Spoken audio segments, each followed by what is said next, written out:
Emile Durkheim. A educação, sua natureza e função. Parágrafo 1º.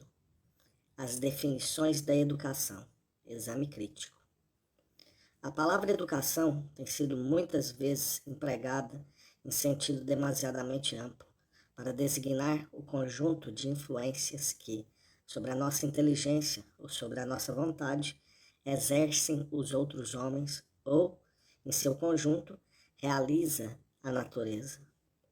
Ela compreende, diz Stuart Mill, abre aspas, tudo aquilo que fazemos por nós mesmos e tudo aquilo que os outros intentam fazer com o fim de aproximar-nos da perfeição de nossa natureza.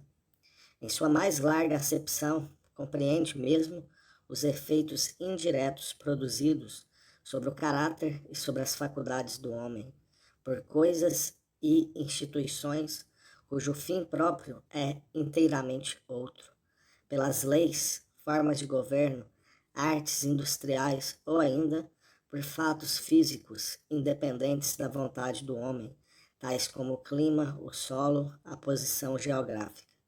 Fecha aspas. Essa definição engloba, como se vê, fatos inteiramente diversos, que não devem estar reunidos no mesmo vocábulo sem perigo de confusão. A influência das coisas sobre os homens, já pelos processos, já pelos resultados, é diversa daquela que provém dos próprios homens. E a ação dos membros de uma mesma geração, uns sobre os outros, difere da que os adultos exercem sobre as crianças e adolescentes. É unicamente esta última que aqui nos interessa, e por consequência, é para ela que convém reservar o nome de educação.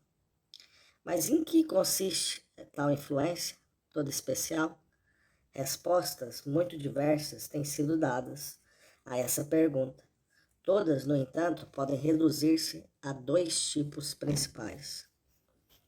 Seguindo Kant, abre aspas, o fim da educação é desenvolver em cada indivíduo toda a perfeição de que ele seja capaz. Fecha aspas. Mas o que se deve entender pelo termo perfeição? Perfeição, ouve-se dizer muitas vezes, é o desenvolvimento harmônico de todas as faculdades humanas. Levar ao mais alto grau possível todos os poderes que estão em nós, realizá-los tão completamente como possível, sem que uns prejudiquem os outros. Não será, com efeito, o ideal supremo? Vejamos, porém, se isso é possível. Se até certo ponto o desenvolvimento harmônico é necessário e desejável, não é menos verdade que ele não é integralmente realizável, porque essa harmonia teórica se acha em contradição com outra regra da conduta humana não menos imperiosa, aquela que nos obriga a nos dedicarmos a uma tarefa restrita e especializada. Não podemos nem devemos nos dedicar todos ao mesmo gênero de vida. Temos, segundo nossas aptidões, diferentes funções a preencher e será preciso que nos coloquemos em harmonia com o trabalho que nos incumbe. Nem todos somos feitos para refletir, e será preciso que haja sempre homens de sensibilidade e homens de ação. Inversamente, a necessidade de homens que tenham como ideal de vida o exercício e a cultura do pensamento. Ora, o pensamento não pode ser desenvolvido senão isolado do movimento, senão quando o indivíduo se curve sobre si mesmo, desviando-se da ação exterior. Daí uma primeira diferenciação, que não ocorre sem ruptura de equilíbrio. Por sua vez, a ação, como o pensamento, é suscetível de tomar uma multidão de formas diversas e especializadas. Tal especialização não exclui, sem dúvida, certo fundo comum e, por conseguinte, certo balanço de funções tanto orgânicas como psíquicas, sem o qual a saúde do indivíduo seria comprometida com prejuízo, ao mesmo tempo, da coesão social. Mas não padece dúvida também que essa harmonia perfeita possa ser apresentada como fim último da conduta e da educação. Menos satisfatória ainda é a definição utilitária, segundo a qual a educação teria por objeto, abre aspas, fazer do indivíduo um instrumento de felicidade para si mesmo e para os seus semelhantes, fecha aspas, James Mill. Porque a felicidade é coisa essencialmente subjetiva, que cada um aprecia a seu modo. Tal fórmula deixa, portanto, indeterminado o fim da educação e, por consequência, o da própria educação, que fica entregue ao arbítrio individual. É certo que Spencer ensaiou definir objetivamente a felicidade. Para ele, as condições da felicidade são as da vida. A felicidade completa é a vida completa. O que será necessário entender aí pela expressão vida? Se se trata unicamente da vida física, compreende-se. Pode-se dizer que, sem isso, a felicidade seria impossível. Ela implica, com efeito, certo equilíbrio entre o organismo e o meio, e uma vez que esses dois termos são dados definíveis, a relação entre eles também o deverá ser. Mas isso não acontece senão em relação às necessidades vitais imediatas. Para o homem, e em especial para o homem de hoje, essa vida não é a vida completa. Pedimos-lhe alguma coisa mais que o funcionamento normal de nosso organismo. Um espírito cultivado preferirá não viver a renunciar aos prazeres da inteligência. Mesmo do ponto de vista material, tudo que for além do estritamente necessário escapa a toda e qualquer determinação. O padrão de vida mínimo, abaixo do qual não consentiríamos em descer, varia infinitamente, segundo as condições, o meio e o tempo. O que ontem achávamos suficiente, hoje nos parece abaixo da dignidade humana, e tudo faz crer que nossas exigências serão sempre crescentes. Tocamos aqui no ponto fraco em que incorrem as definições apontadas. Elas partem do postulado de que há uma educação ideal, perfeita, apropriada a todos os homens, indistintamente. É essa educação universal a única que o teorista se esforça por definir. Mas, se antes de o fazer ele considerasse a história, não encontraria nada em que apoiasse tal hipótese. A educação tem variado infinitamente com o tempo e o meio. As cidades gregas e latinas, a educação conduzia o indivíduo a subordinar-se cegamente à coletividade, a tornar-se uma coisa da sociedade. Hoje, esforça-se em fazer dele personalidade autônoma. Em Atenas, procurava-se formar espíritos delicados, prudentes, sutis, embebidos da graça e harmonia, capazes de gozar o belo e os prazeres da pura especulação.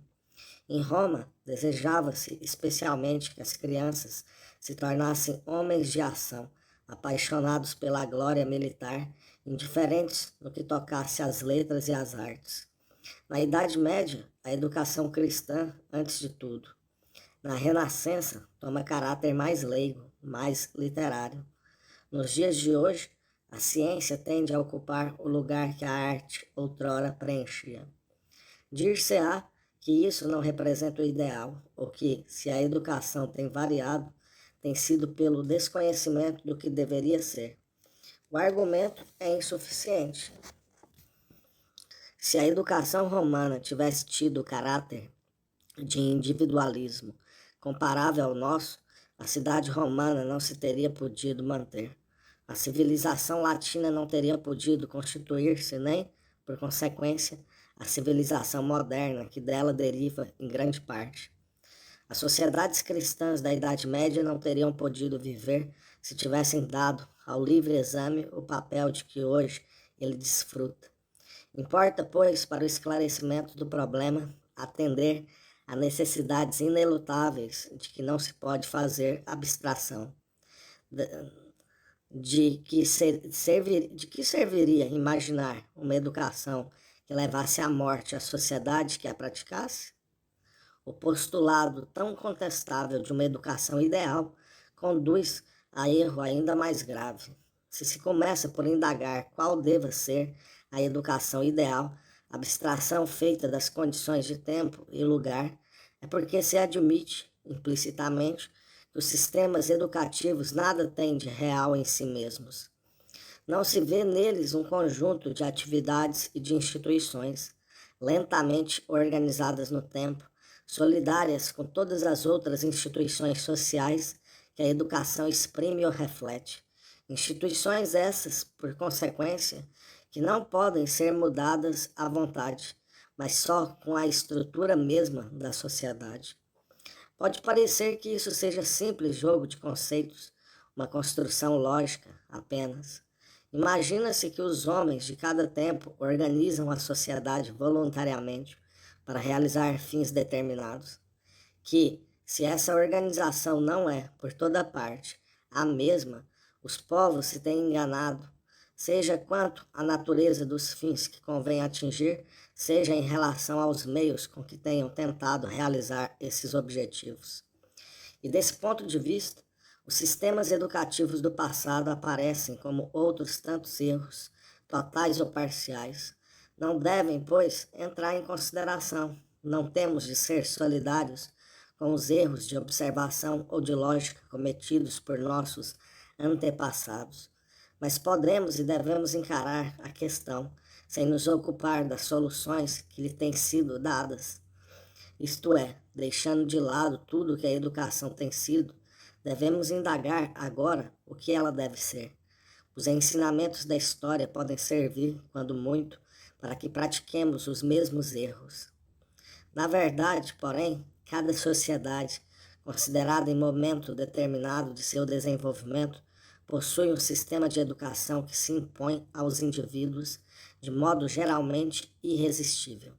É uma ilusão acreditar que podemos educar nossos filhos como queremos. Há costumes com relação aos quais somos obrigados a nos conformar. Se os desrespeitarmos, muito gravemente eles se vingarão em nossos filhos.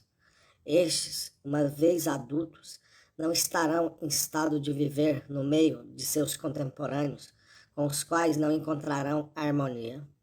Que eles tenham sido educados segundo ideias passadistas ou futuristas, não importa. Num caso como no outro, não serão de seu tempo e, por consequência, não estarão em condições de vida normal. Há, pois, a cada momento, um tipo regulador de ação, do qual não nos podemos separar sem vivas resistências e que restringem as veleidades dos dissidentes. Ora, os costumes e as ideias que determinaram esse tipo, não fomos nós, individualmente, que os criamos. São o produto da vida em comum e exprimem suas necessidades. São mesmo, na sua maior parte, obra das gerações passadas. Todo o passado da humanidade contribuiu para estabelecer este conjunto de princípios que dirigem a educação de hoje. Toda a nossa história aí deixou traços, como também os deixou a história dos povos que nos precederam.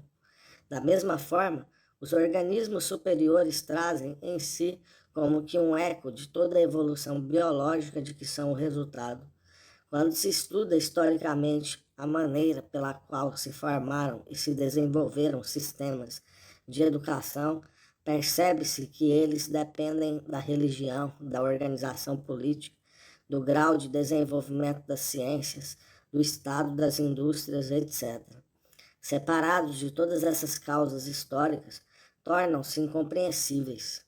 Como, então, poderá um indivíduo pretender reconstruir, pelo esforço único, sua reflexão, aquilo que não é obra do pensamento individual? Ele não se encontra em face de uma tábula rasa, sobre a qual poderia edificar o que quisesse, mas diante de realidades que não podem ser criadas, destruídas ou transformadas à vontade. Não podemos agir sobre elas senão na medida em que aprendemos a conhecê-las, em que sabemos qual é a sua natureza e quais as condições de que dependem. E não poderemos chegar a conhecê-las se não nos pusermos a estudá-las pela observação, como o físico estuda a matéria inanimada e o biologista os corpos vivos. Como proceder de modo diverso? Quando se quer determinar, tão somente pela dialética, o que deva ser a educação, começa-se por fixar fins certos à tarefa de educar, mas que nos permite dizer que a educação tem tais fins, ao invés de tais outros? Não poderíamos saber, a priori, qual a função da respiração ou da circulação no ser vivo. Só a conhecemos pela observação. Que privilégio nos levaria a conhecer de outra forma a função educativa? Responder-se-á que não há nada mais evidente do que o seu fim, o de preparar as crianças. Mas isso seria enunciar o problema por outras palavras. Nunca resolveu. Seria melhor dizer em que consiste esse preparo. A que tende, a que necessidades humanas corresponde. Ora, não se pode responder a tais indagações senão começando por observar em que esse preparo tem consistido e a que necessidades tenha atendido no passado. Assim, para constituir a noção preliminar de educação, para determinar a coisa a que damos esse nome, a observação histórica parece-nos indispensável. Parágrafo 2º. Definição da educação. Para definir a educação, será preciso, pois, considerar os sistemas educativos que ora existem ou tenha existido, compará-los e apreender deles os caracteres comuns. O conjunto desses caracteres constituirá a definição que procuramos. Nas considerações do parágrafo anterior, já assinalamos 2 desses caracteres. Para que haja educação, faz-se mister que haja, em face de uma geração de adultos, uma geração de indivíduos jovens, crianças e adolescentes, e que uma ação seja exercida pela primeira sobre a segunda. Seria necessário definir agora a natureza específica dessa influência de uma sobre outra geração. Não existe sociedade na qual o sistema de educação não apresente o duplo aspecto, o de, ao mesmo tempo, apresentar-se como uno e múltiplo. Vejamos como ele é múltiplo. Em certo sentido, há tantas espécies de educação em determinada sociedade quantos meios diversos nela existirem. É ela formada de castas? A educação varia de uma casta a outra. A dos patrícios não era a dos plebeus. A dos brahmanes não era a dos sudras. Da mesma forma, na Idade Média, que diferença de cultura entre o pajem instruído em todos os segredos da cavalaria e o vilão que ia aprender na escola da paróquia, quando aprendia parcas noções de cálculo, canto e gramática. Ainda hoje, não vemos que a educação varia com as classes sociais e com as regiões?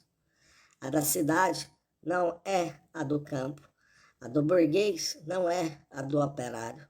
Dir-se-á que essa organização não é moralmente justificável e que não se pode enxergar nela senão um defeito remanescente de outras épocas destinado a desaparecer. A resposta a esta objeção é simples. Claro está que a educação das crianças não devia depender do acaso que as faz nascer aqui ou acolá destes pais e não daqueles. Mas ainda que a consciência moral de nosso tempo tivesse recebido acerca desse ponto a satisfação que ela espera, ainda assim a educação não se tornaria mais uniforme e igualitária. E dado mesmo que a vida de cada criança não fosse, em grande parte, pré-determinada pela hereditariedade, a diversidade moral das profissões não deixaria de acarretar, como consequência, grande diversidade pedagógica. Cada profissão constitui um meio sui generis que reclama aptidões particulares e conhecimentos especiais. meio que é regido por certas ideias, certos usos, certas maneiras de ver as coisas. E, como a criança deve ser preparada em vista de certa função a que será chamada a preencher, a educação não pode ser a mesma, desde que certa idade para todo e qualquer indivíduo. Eis porque vemos em todos os países civilizados a tendência que ela manifesta para ser cada vez mais diversificada e especializada. E essa especialização, dia a dia, se torna mais precoce. A heterogeneidade que assim se produz não repousa como aquela de que há pouco tratávamos sobre injustas desigualdades. Todavia, não é menor. Para encontrar um tipo de educação absolutamente homogêneo e igualitário, seria preciso remontar até as sociedades pré-históricas, no seio das quais não existisse nenhuma diferenciação. Devemos compreender, porém, que tal espécie de sociedade não representa senão um momento imaginário da história da humanidade. Mas qualquer que seja a importância destes sistemas especiais de educação, não constituem eles toda a educação. Pode-se dizer até que não se bastam a si mesmos. Por toda parte onde sejam observados, não divergem uns dos outros, senão a partir de certo ponto, para além do qual todos se confundem. Repousam assim numa base comum. Não há povo em que não exista certo número de ideias, sentimentos e práticas que a educação deve inculcar a todas as crianças indistintamente, seja qual for a categoria social a que pertençam. Mesmo onde a sociedade esteja dividida em castas fechadas, há sempre uma religião comum a todas e, por conseguinte, princípios de cultura religiosa fundamentais que serão os mesmos para toda a gente. Se cada casta, cada família tem seus deuses especiais, há divindades gerais que são reconhecidas por todos e que todas as crianças aprendem a adorar. E como tais divindades encarnam e personificam certos sentimentos, certas maneiras de conceber o mundo e a vida, ninguém pode ser iniciado no culto de cada uma sem adquirir, no mesmo passo, todas as espécies de hábitos mentais que vão além da vida puramente religiosa. Igualmente, na Idade Média, servos, vilões, burgueses e nobres recebiam todos a mesma educação cristã. Se assim é, nas sociedades em que a diversidade intelectual e moral atingiu esse grau de contraste, por mais forte razão o será nos povos mais avançados, em que, embora distintas, as classes estão separadas por diferenças menos profundas. Mesmo onde esses elementos comuns de toda a educação não se exprimam senão sob a forma de símbolos religiosos, não deixam de existir. No decurso da história, constituiu-se todo um conjunto de ideias acerca da natureza humana, sobre a importância respectiva de nossas diversas faculdades, sobre o direito e sobre o dever, a sociedade, o indivíduo, o progresso, a ciência, a arte, etc. Ideias essas que são a base mesma do espírito nacional. Toda e qualquer educação, a do rico e a do pobre, a que conduz às carreiras liberais, como a que prepara para as funções industriais, tem por objeto fixar essas ideias na consciência dos educandos. Resulta desses fatos que cada sociedade faz do homem certo ideal, tanto do ponto de vista intelectual quanto do físico e moral, que esse ideal é, até certo ponto, o mesmo para todos os cidadãos, que a partir desse ponto ele se diferencia. Porém, segundo os meios particulares que toda a sociedade encerra em sua complexidade. Esse ideal, ao mesmo tempo, uno e diverso, é que constitui a parte básica da educação. Ele tem por função suscitar na criança um um certo número de estados físicos e mentais que a sociedade a que pertença considere como indispensáveis a todos os seus membros. 2. Certos estados físicos e mentais que o grupo social particular, casta, classe, família, profissão, considere igualmente indispensáveis a todos quantos o formem. A sociedade em seu conjunto e cada meio social em particular é que determinam este ideal a ser realizado. A sociedade não poderia existir sem que houvesse em seus membros certa homogeneidade. A educação a perpetua e reforça, fixando de antemão na alma da criança certas similitudes essenciais reclamadas pela vida coletiva. Por outro lado, sem uma tal ou qual diversificação, toda cooperação seria impossível. A educação assegura a persistência desta diversidade necessária, diferenciando-se ela própria e permitindo especializações.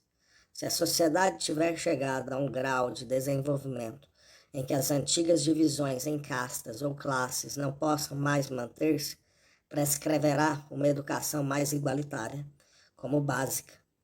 Se, ao mesmo tempo, o trabalho se especializar, provocará nas crianças, sobre um primeiro fundo de ideias e de sentimentos comuns, mais rica diversidade de aptidões profissionais. Se o grupo social viver em estado permanente de guerra com sociedades vizinhas, ela se esforçará por formar espíritos fortemente nacionalistas. Se a concorrência internacional tomar forma mais pacífica, o tipo que procurará realizar será mais geral e mais humano. A educação não é, pois, para a sociedade, senão o meio pelo qual ela prepara, no íntimo das crianças, as condições essenciais da própria existência. Mais adiante, veremos como ao indivíduo, de modo direto, interessará submeter-se a essas exigências. Por ora, chegamos à fórmula seguinte: a educação é a ação exercida pelas gerações adultas sobre as gerações que não se encontrem ainda preparadas para a vida social. Tem por objeto suscitar e desenvolver na criança certo número de estados físicos, intelectuais e morais reclamados pela sociedade política no seu conjunto e pelo meio especial a que a criança particularmente se destina. Parágrafo 3º. Consequência da definição precedente. Caráter social da educação. Da definição do parágrafo precedente, conclui-se que a educação consiste numa socialização metódica das novas gerações. Em cada um de nós, já ouvimos, pode-se dizer que existem dois seres. Um, constituído de todos os estados mentais que não se relacionam senão conosco mesmo e com os acontecimentos da nossa vida pessoal. É o que se poderia chamar de ser individual. O outro é um sistema de ideias, sentimentos e hábitos que exprimem em nós não a individualidade, mas o grupo ou os grupos diferentes de que fazemos parte. Tais são as crenças religiosas, as crenças e as práticas morais, as tradições nacionais ou profissionais, as opiniões coletivas de toda espécie. Seu conjunto forma o ser social. Constituir esse ser em cada um de nós, tal é o fim da educação. É por aí, aliás, que melhor se revela a importância e a fecundidade do trabalho educativo. Na realidade, esse ser social não nasce com o homem, não se apresenta na constituição humana primitiva, como também não resulta de nenhum desenvolvimento espontâneo. Espontaneamente, o homem não se submeteria à autoridade política, não respeitaria a disciplina moral, não se devotaria, não se sacrificaria. Não há em nossa natureza congênita que nos predisponha a tornar-nos necessariamente servidores de divindades ou de emblemas simbólicos da sociedade, que nos leve a render-lhes culto, a nos privarmos em seu proveito ou em sua honra. Foi a própria sociedade, na medida de sua formação e consolidação, que tirou de seu próprio seio essas grandes forças morais, diante das quais o homem sente a sua fraqueza e inferioridade. Ora, exclusão feita de vagas e incertas tendências sociais atribuídas à hereditariedade, ao entrar na vida, a criança não traz mais do que a sua natureza de indivíduo. A sociedade se encontra, a cada nova geração, como que em face de uma tábula rasa, sobre a qual é preciso construir quase tudo de novo. É preciso que, pelos meios mais rápidos, ela agregue ao ser egoísta e associal que acaba de nascer uma natureza capaz de vida moral e social. Eis aí a obra da educação. Basta enunciá-la dessa forma para que percebamos toda a grandeza que encerra. A educação não se limita a desenvolver o organismo no sentido indicado pela natureza, ou a tornar tangíveis os elementos ainda não revelados, embora à procura de oportunidade para isso. Ela cria no homem um ser novo. Essa virtude criadora é, aliás, o apanágio da educação humana. De espécie muito diversa, é a que recebem os animais, se é que pode dar o nome de educação ao treinamento progressivo a que são submetidos por seus ascendentes em algumas espécies. Nos animais, pode-se apressar o desenvolvimento de certos instintos adormecidos, mas nunca iniciá-los numa vida inteiramente nova. O treinamento pode facilitar o trabalho de funções naturais, mas não cria nada de novo. Instruído por sua mãe, talvez o passarinho possa voar mais cedo ou fazer seu ninho, mas pouco aprende além do que poderia descobrir por si mesmo. É que os animais ou vivem fora de qualquer estado social ou formam estados muito rudimentares que funcionam graças a mecanismos instintivos perfeitamente constituídos desde o nascimento de cada animal. A educação não poderá, nesse caso, ajuntar nada de essencial à natureza, porquanto ela parece bastar à vida do grupo quanto basta a do indivíduo. No homem, ao contrário, as múltiplas aptidões que a vida social supõe, muito mais complexas, não podem organizar-se em nossos tecidos, aí se materializando sob a forma de predisposições orgânicas. Segue-se que elas não podem transmitir-se de uma geração a outra por meio da hereditariedade. É pela educação que essa transmissão se dá. Entretanto, podem objetar-nos se realmente para as qualidades morais é assim, porquanto elas nos vêm limitar a atividade, e por isso mesmo só podem ser suscitadas por uma ação vinda de fora. Não há outras qualidades que todo homem se interessa em adquirir e espontaneamente procura possuir? Sim. Tais são as diversas qualidades da inteligência que melhor lhe permitem adaptar a conduta à natureza das coisas. Tais são também as qualidades físicas e tudo quanto contribua para a saúde e vigor do organismo. Para essas, pelo menos, parece que a educação não faz senão ir adiante do que a natureza conseguiria por si mesma. Mas ainda assim, para esse estado de perfeição relativa, a sociedade concorre muito. Apressa aquilo que, sem o seu concurso, só muito lentamente se daria. Mas o que demonstra claramente, apesar das aparências, que aqui, com malhures, a educação satisfaz, antes de tudo, as necessidades sociais, é que existem sociedades em que esses predicados não são cultivados. E mais, que eles têm sido muito diversamente compreendidos, segundo cada grupo social considerado. É preciso saber, por exemplo, que as vantagens de uma sólida cultura intelectual nem sempre foram reconhecidas por todos os povos. A ciência, o espírito crítico, que hoje tão alto colocamos durante muito tempo, foram tidos como perigosos. Não conhecemos o dito que proclama bem-aventurados os pobres de espírito? Não devemos acreditar que essa indiferença para o saber tenha sido artificialmente imposta aos homens com violação de sua própria natureza. Eles não possuem por si mesmos o apetite instintivo da ciência, como tantas vezes e tão arbitrariamente se tem afirmado. Os homens não desejam a ciência senão na medida em que a experiência lhes tenha demonstrado que não podem passar sem ela. Ora, no que concerne à vida individual, ela não é necessária. Como Rousseau já dizia, para satisfazer as necessidades da vida, a sensação, a experiência e o instinto podem bastar, como bastam aos animais. Muito simples, com raízes em sua própria constituição individual, não se teria posto no encalço da ciência, tanto mais que ela não pode ser adquirida senão após duros e penosos esforços.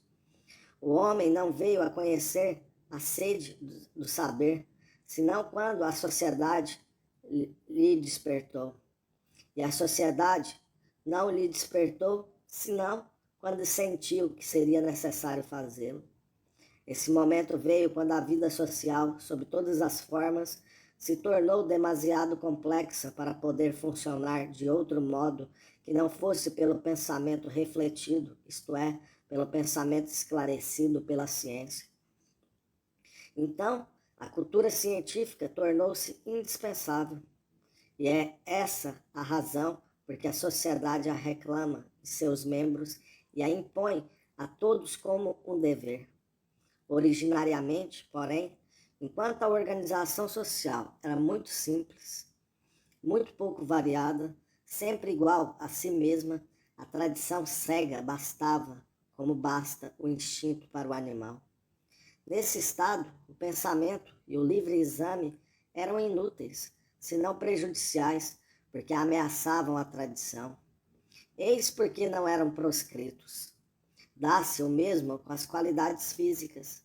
Se o estado do meio social inclina a consciência pública para o ascetismo, a educação física será relegada a plano secundário. É o que se produziu, em parte, nas escolas da Idade Média. E esse ascetismo era necessário, porque a única maneira de adaptação às concepções da época era tê-lo em apreço. Tal seja a corrente de opinião, a educação física será de uma ou de outra espécie. Em Esparta, tinha por objeto especialmente enrijar os membros para resistir à fadiga. Em Atenas, era um meio de tornar os corpos belos à vista. Nos tempos da cavalaria, pediam-se-lhe guerreiros ágeis e flexíveis. Em nossos tempos, não tem senão um fim higiênico, preocupando-se especialmente em corrigir os efeitos danosos da cultura intelectual muito intensa. Desse modo, mesmo quando as qualidades pareçam, à primeira vista, espontaneamente desejadas pelos indivíduos, refletem já as exigências do meio social que as prescreve como necessárias. Estamos agora em condições de esclarecer uma dúvida que todo o trecho anterior sugere. Se os indivíduos, como mostramos, só agem segundo as necessidades sociais, parece que a sociedade impõe aos homens insuportável tirania. Na realidade, porém, eles mesmos são interessados nessa submissão, porque o ser novo que a ação coletiva, por intermédio da educação, assim edifica em cada um de nós, representa o que há de melhor no homem, o que há em nós de propriamente humano. Na verdade, o homem não é humano, senão porque vive em sociedade. É difícil, numa só lição, demonstrar com rigor esta proposição tão geral e tão importante, resumo dos trabalhos da sociologia contemporânea, mas posso afirmar que essa proposição é cada vez menos contestada. E, ademais, não será difícil relembrar, embora sumariamente, os fatos essenciais que a justificam. Antes de tudo, se há hoje verdade histórica estabelecida, é a de que a moral está estritamente relacionada com a natureza das sociedades, pois que, como mostramos nas páginas anteriores, ela muda quando as sociedades mudam. É que ela resulta da vida em comum.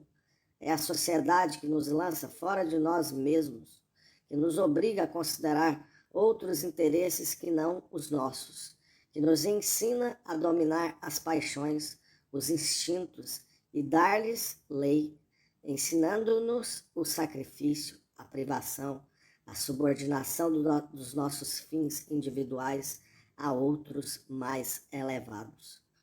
Todo o sistema de representação que mantém em nós a ideia e o sentimento da lei, da disciplina interna ou externa, é instituído pela sociedade.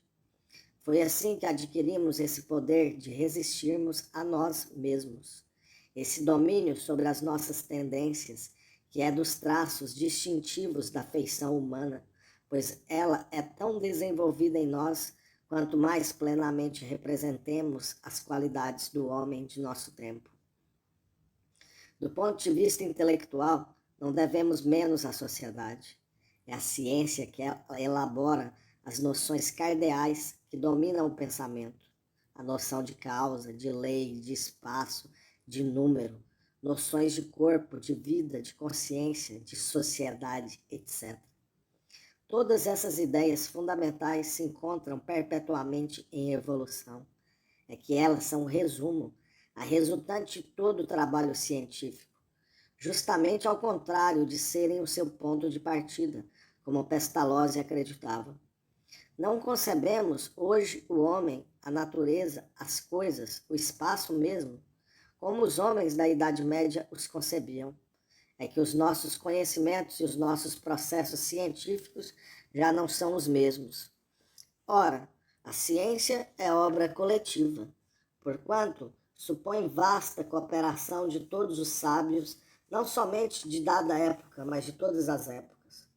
Aprendendo uma língua, aprendemos todo o sistema de ideias organizadas, classificadas, e com isso nos tornamos herdeiros de todo o trabalho de longos séculos necessários a essa organização. Há mais, no entanto. Sem a linguagem, não teríamos ideias gerais, porquanto é a palavra que as fixa, que dá aos conceitos suficiente consistência, permitindo ao espírito a sua aplicação. Foi a linguagem que nos permitiu ascender acima da sensação. E não será necessário demonstrar que, de todos os aspectos da vida social, a linguagem é um dos mais preeminentes. Por esses exemplos se vê que se reduziria o homem, se retirasse dele tudo quanto a sociedade lhe empresta. Retornaria à condição de animal. Se ele pôde ultrapassar o estágio em que os animais permanecem, é porque, primeiramente, não se conformou com o resultado único de seus esforços pessoais, mas cooperou sempre com seus semelhantes, e isso veio reforçar o rendimento da atividade de cada um. Depois, e sobretudo, porque os resultados do trabalho de uma geração não ficaram perdidos para a geração que se lhe seguiu, os frutos da experiência humana são quase que integralmente conservados, graças à tradição oral, graças aos livros, aos monumentos figurados, aos utensílios e instrumentos de toda espécie que se transmitem de geração em geração. O solo da natureza humana se recobre, assim, de fecunda camada de aluvião, que cresce sem cessar. Ao invés de se dissipar, todas as vezes que uma geração se extingue e é substituída por outra, a sabedoria humana vai sendo acumulada e revista dia a dia. E é essa acumulação indefinida que eleva o homem acima do animal e de si mesmo. Como a cooperação, no entanto, Tal aproveitamento da experiência não se torna possível senão na sociedade e por ela.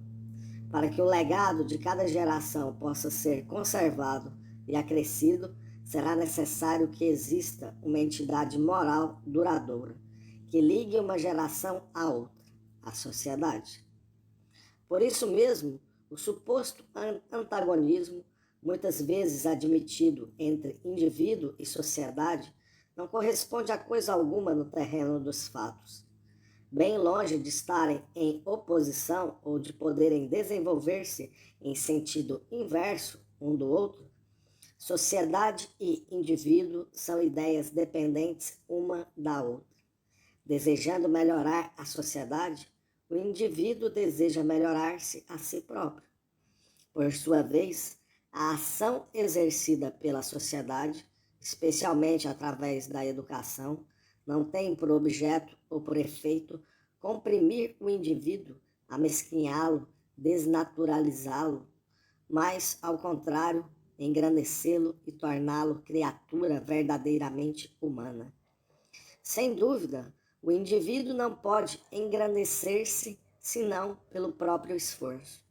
O poder do esforço constitui, precisamente, uma das características essenciais do homem. Parágrafo 4º. A função do Estado em matéria de educação.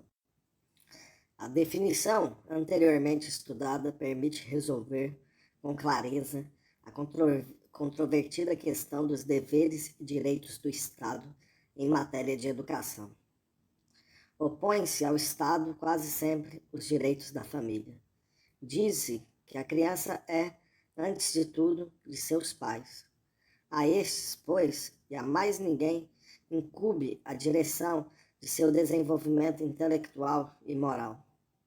A educação é, assim, concebida como uma coisa essencialmente privada e doméstica, tendendo-se desse ponto de vista, naturalmente, a reduzir ao mínimo a intervenção do Estado. De fato, alguns dizem, só quando falte a família é que o Estado deve intervir como auxiliar e substituto. Quando a família não está em estado de cumprir os seus deveres, é natural que o Estado apareça. É natural também que ele torne tão fácil quanto possível a tarefa educativa, pondo à disposição das famílias escolas a que elas possam mandar seus filhos, se assim o entenderem. Mas a ação do Estado deve conter-se nisso, e nada mais. O Estado deve negar-se a qualquer ação positiva tendente a imprimir determinada orientação ao espírito da juventude. Todavia, se examinarmos mais de perto a questão, verificaremos que a ação do Estado não poderá ser assim restrita ou de feição negativa. Se a educação, como vimos, primacialmente se apresenta como função coletiva, se tem por fim adaptar-se a criança ao meio social para o qual se destina, é impossível que a sociedade se desinteresse desse trabalho. Como poderia aliar-se se a sociedade tem de ser o ponto de referência em vista do qual a educação deve dirigir seus esforços? É a ela própria que incumbe estar lembrando ao mestre quais são as ideias e os sentimentos a imprimir ao espírito da criança, a fim de que o futuro cidadão possa viver em harmonia com o meio. Se a sociedade não estiver sempre presente e vigilante para obrigar a ação pedagógica a exercer-se em sentido social, essa se porá ao serviço de interesses particulares e a grande alma da pátria se dividirá, esfacelando-se numa multidão incoerente de pequenas almas fragmentárias em conflito umas com as outras. Nada pode ser mais contrário ao objetivo fundamental de toda a educação. É forçoso escolher. Se dá alguma importância à existência da sociedade, e nós acabamos de ver o que ela representa para o indivíduo, preciso será que a educação assegure entre os cidadãos suficiente comunidade de ideias e de sentimentos, sem o que nenhuma sociedade subsiste. E para que a educação possa produzir esse resultado, claro está que não pode ser inteiramente abandonada ao arbítrio dos particulares. Admitindo que a educação seja função essencialmente social, não pode o Estado desinteressar-se dela. Ao contrário, tudo o que seja educação deve estar, até certo ponto, submetido à sua influência. Isto não quer dizer que o Estado deva, necessariamente, monopolizar o ensino.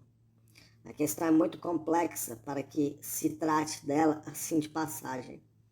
Pode-se acreditar que o progresso escolar seja mais fácil e mais rápido, onde certa margem se deixe à iniciativa privada.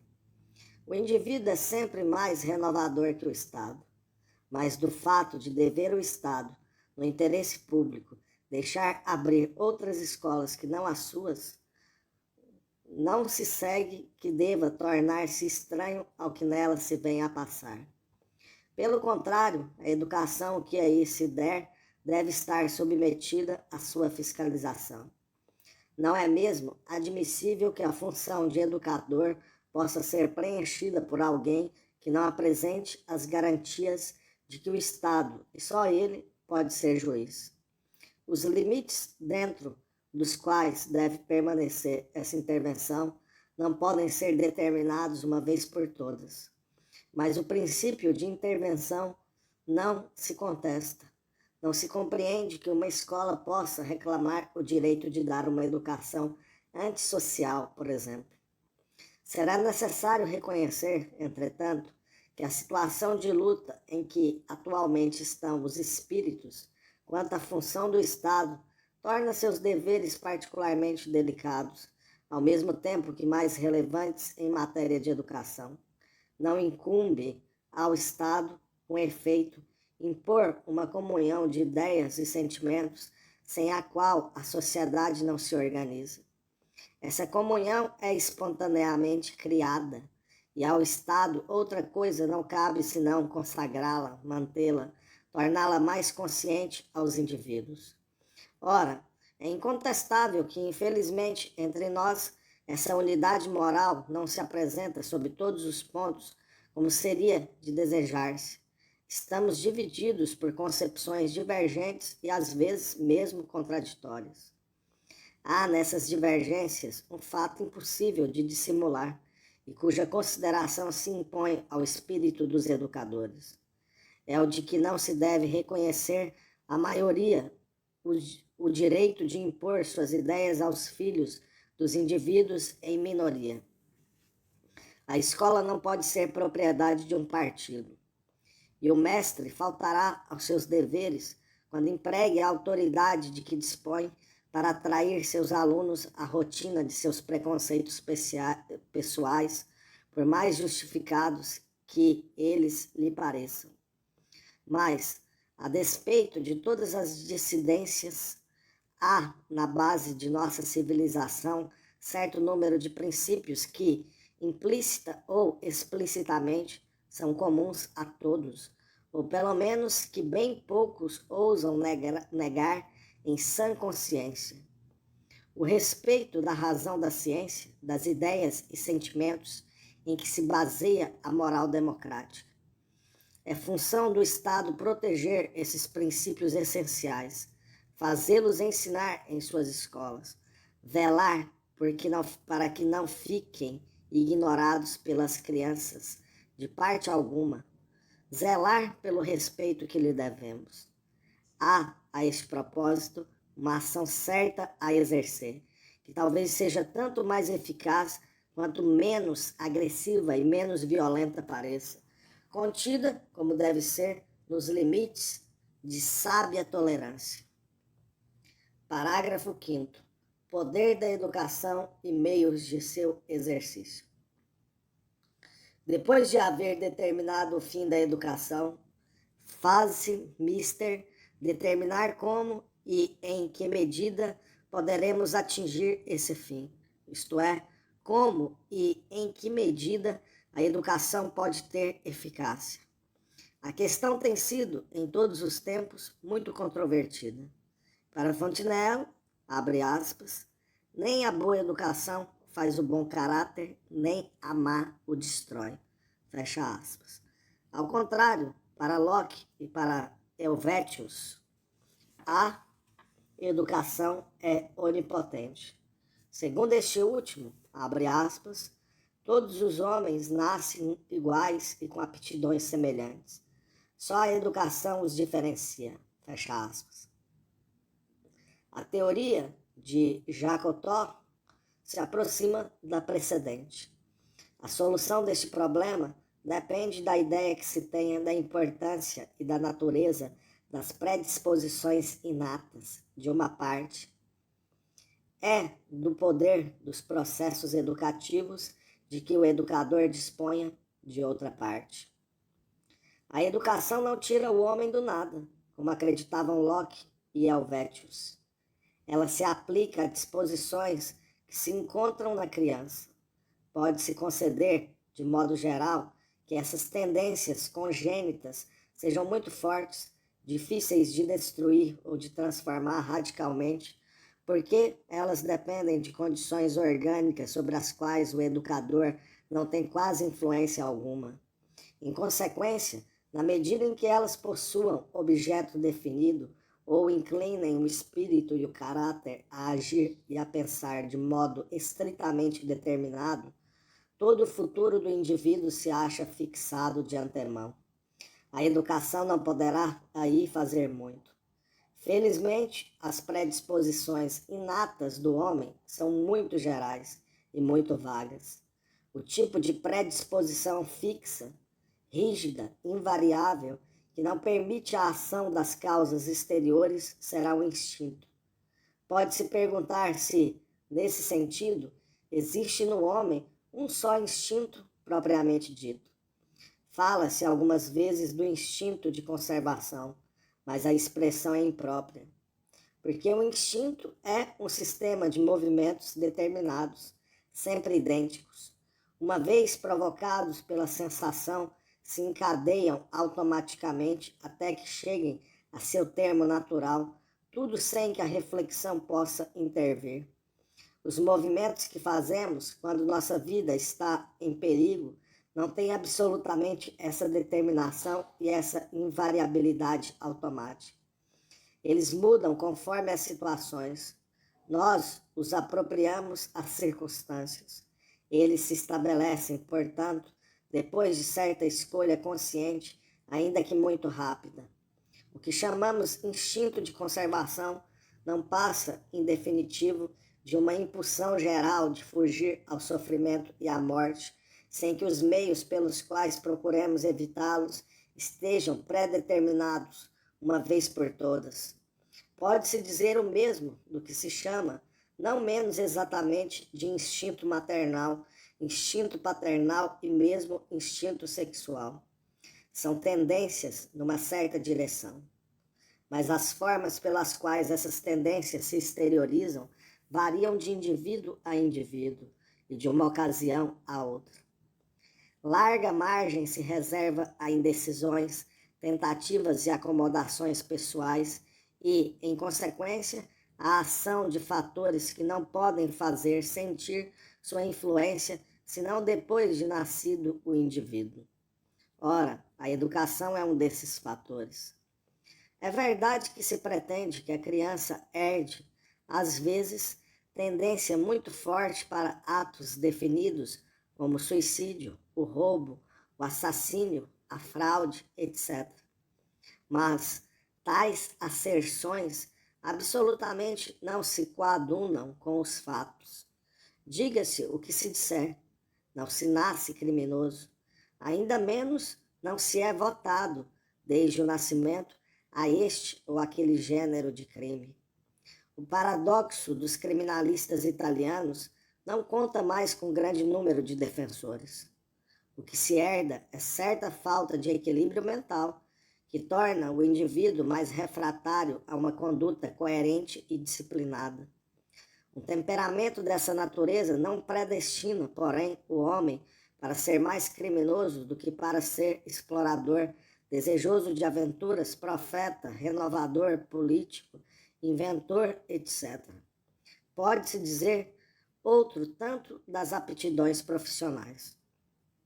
Como observa Bain, abre aspas, o filho de um grande filósofo não herda um só vocábulo. O filho de um homem que tenha viajado muito pode ser vencido em geografia pelo filho de um mineiro. Fecha aspas.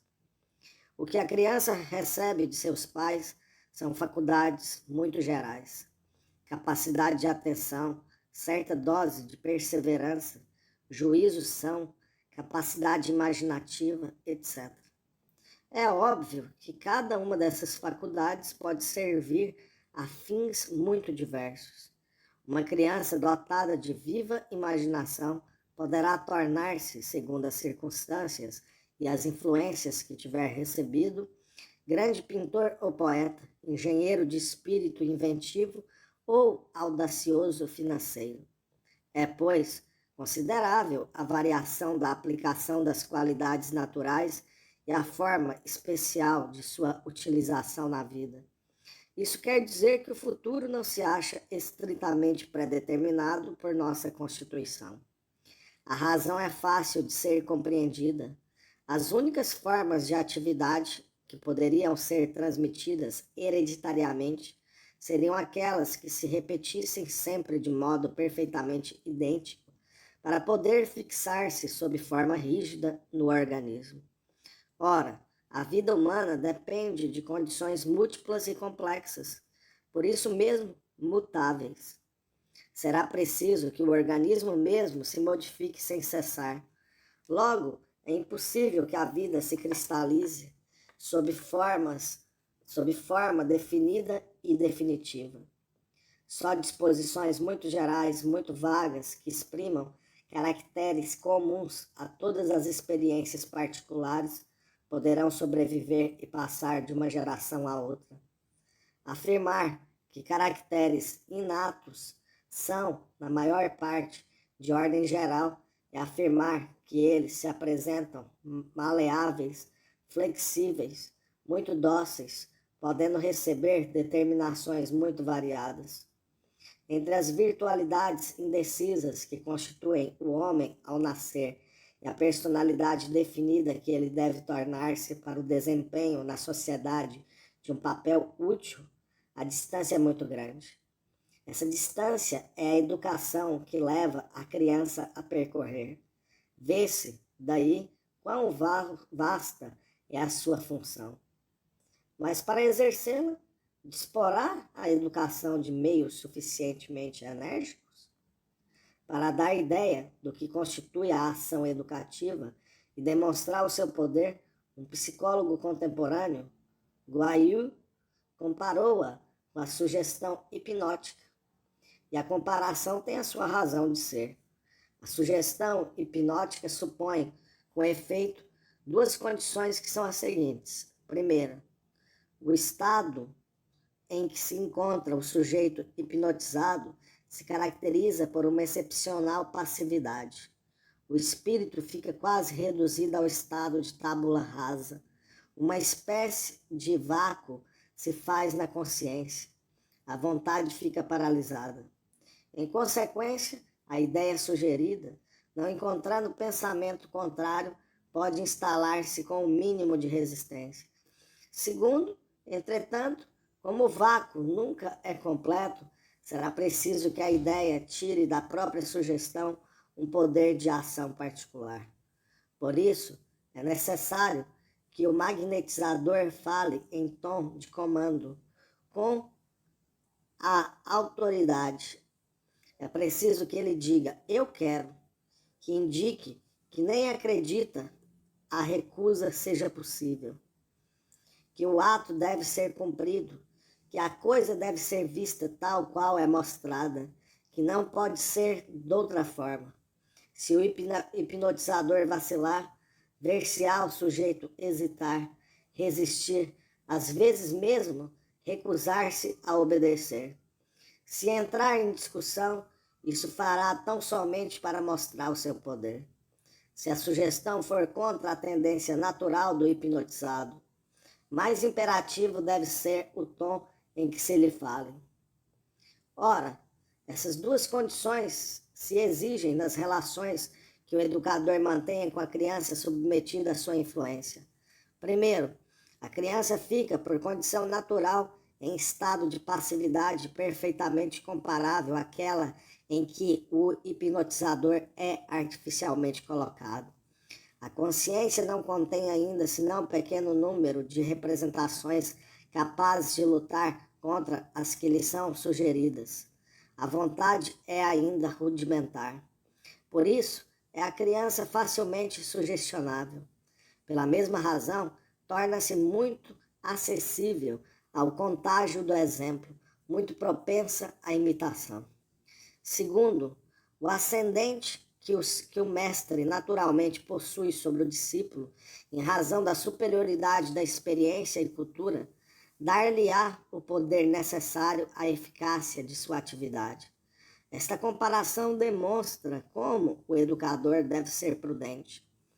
Bem se conhece o poder da sugestão hipnótica. Se a ação educativa tem eficácia similar, pode-se esperar muito da educação, uma vez que saibamos utilizá-la. Longe de nos encorajar, devemos, ao contrário, temer a extensão do poder que temos. Se os mestres e pais sentissem, de modo mais constante, que nada se passa diante da criança sem deixar nela algum traço, que o aspecto final do espírito e do caráter depende dessa infinidade de pequeninos fatos insensíveis, ocorrentes a cada instante, sem que lhes demos grande atenção, como fiscalizariam com muito mais cuidado a sua linguagem e os seus atos. Certo, a educação não pode chegar a dar grandes resultados quando tentada por golpes intermitentes. Como já dizia Herbart, não é admoestando a criança com veemência de longe em longe que se pode agir eficazmente sobre ela. Quando, porém, a educação se dê de modo paciente e contínuo, quando não procure êxitos imediatos e aparentes, mas prossiga com lentidão, buscando objetivos bem determinados, sem se deixar desviar por incidentes exteriores e circunstâncias adventícias, então chegará a dispor de todos os meios necessários para influenciar profundamente a alma da criança. Ao mesmo tempo, percebemos qual seja o meio essencial da ação educativa. O que faz influência do magnetizador é a autoridade que lhe advém das circunstâncias. Por analogia, pode-se dizer, desde logo, que a educação deve ser um trabalho de autoridade. Esta importante proposição pode ser, ademais, diretamente estabelecida.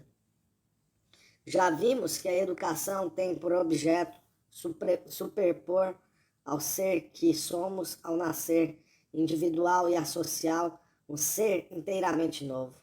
Ela deve conduzir-nos a ultrapassar a natureza individual.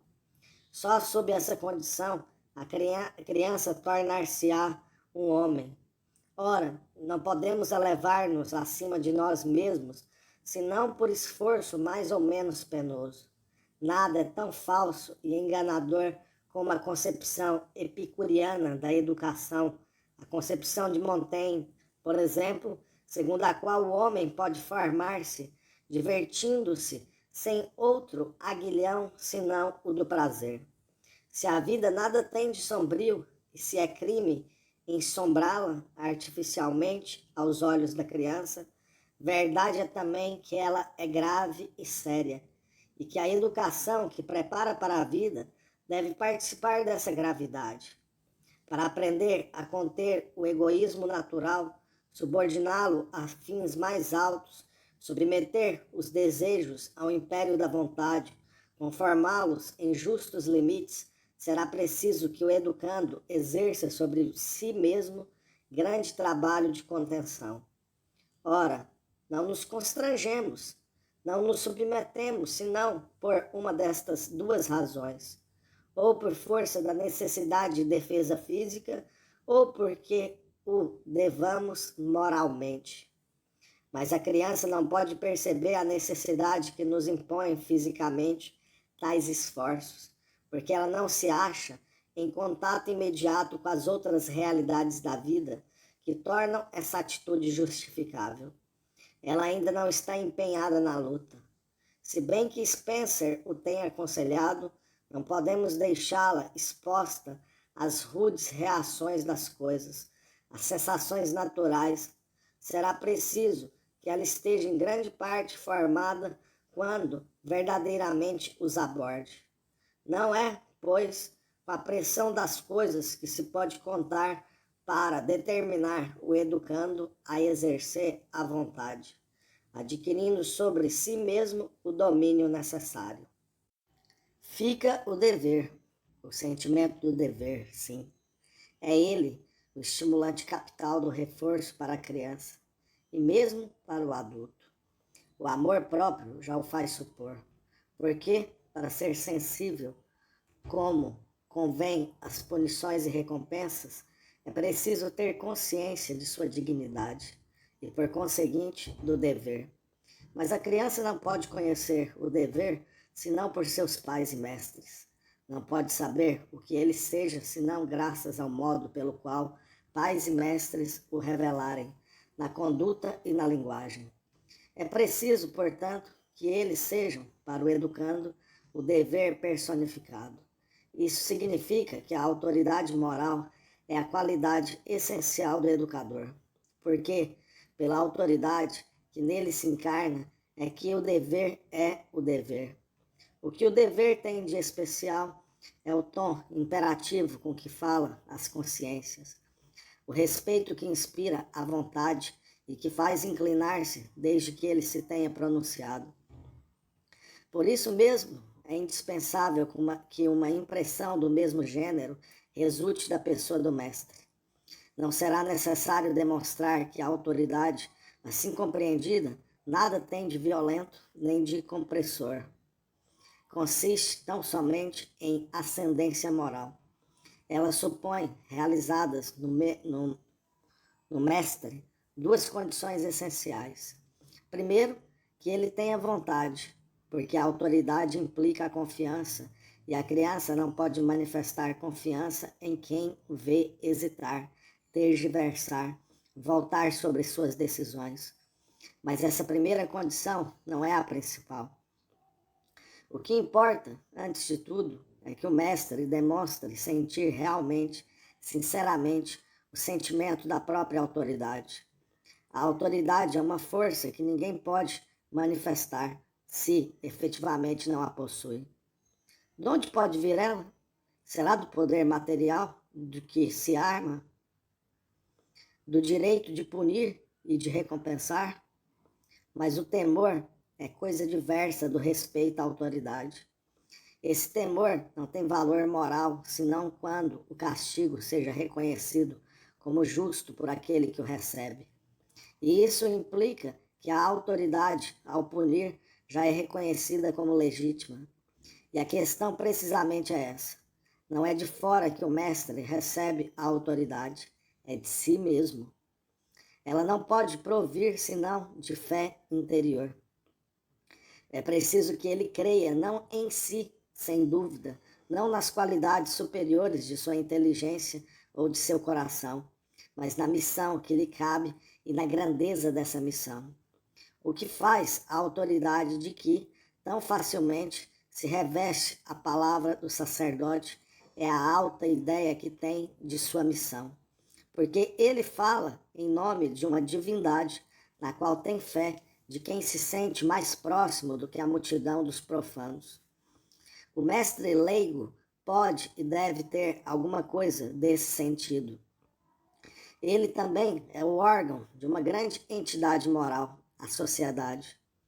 Da mesma forma que o sacerdote é o intérprete do seu Deus, ele é o intérprete das grandes ideias morais de seu tempo e de sua terra.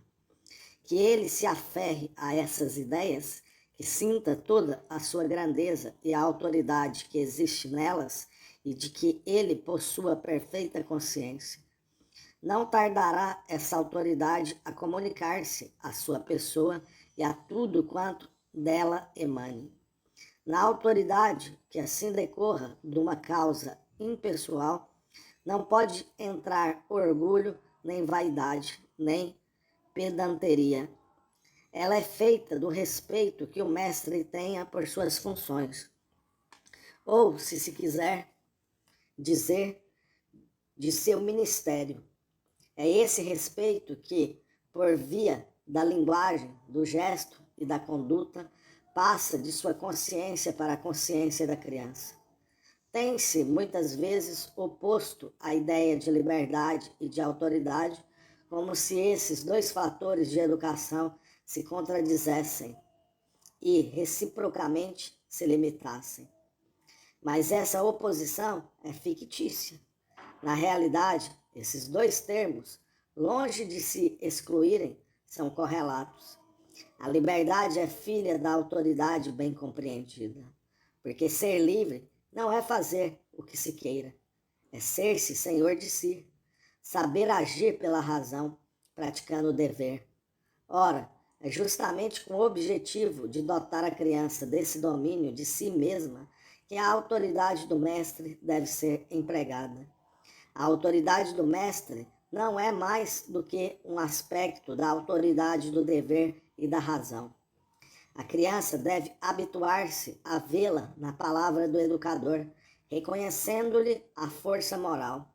Só assim saberá, mais tarde, encontrá-la nos ditames da própria consciência, a quem então de vez se entregará.